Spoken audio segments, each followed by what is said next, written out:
Christina's chili. Okay, here we go. Let's jump right into this thing. First, we are going to chop some onions.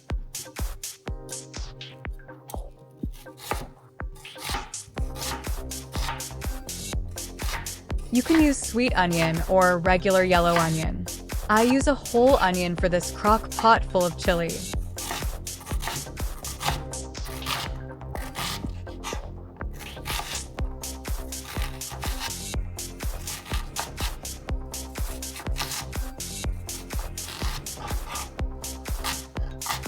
Once I get all the onion chopped up into equal little bits, I add it to my skillet and then add 1.5 pounds of ground beef.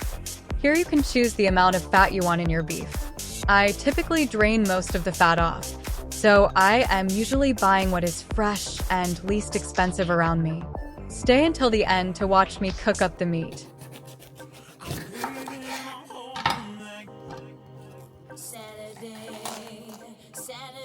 My next ingredient is a bell pepper. Here I chose a green bell pepper, but I have done red. Just depends on what I have and what I think will add color to the final bowl.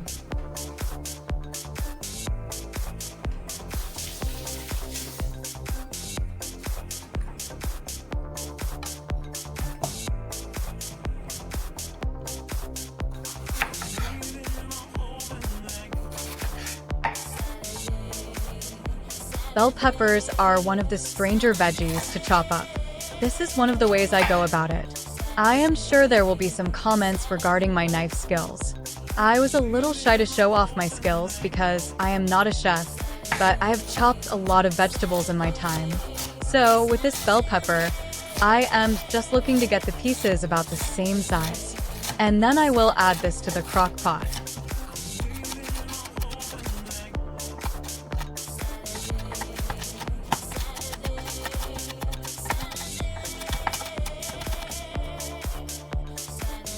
Moving on to the next ingredients, we are going with 3 cans of petite chopped tomatoes.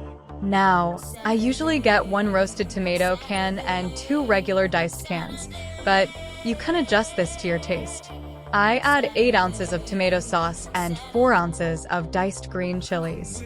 For the beans, I usually go with 1 kidney bean, 1 black bean, and 1 white bean.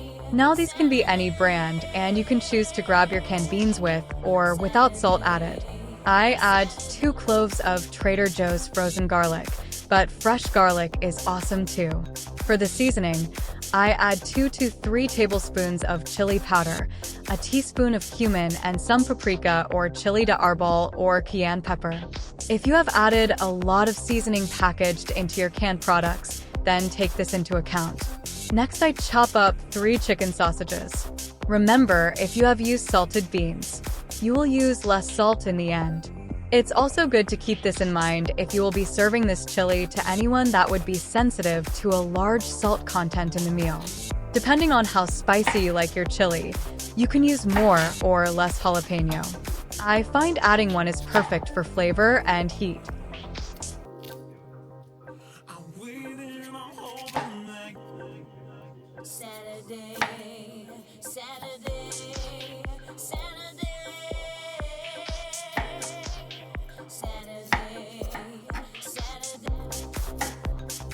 You may ask why I just don't use my fingers to remove the seeds.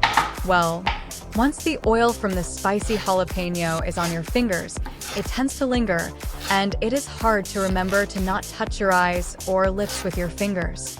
The seeds are the spiciest part, and I am able to wash the spicy off my fingers if they don't come in contact with the seeds.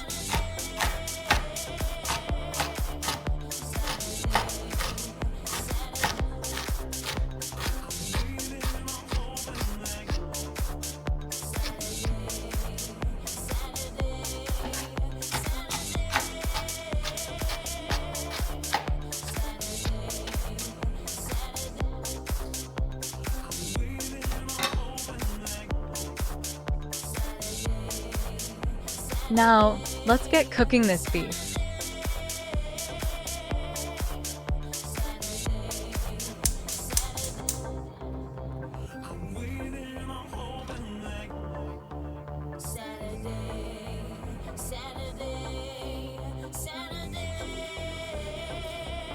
If you want to add some oil, you can, but I just let the fat from the meat help cook the onions.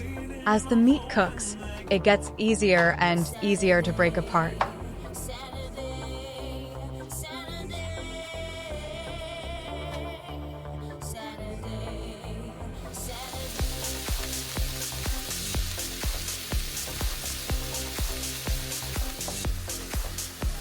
You can see the meat browning and starting to cook.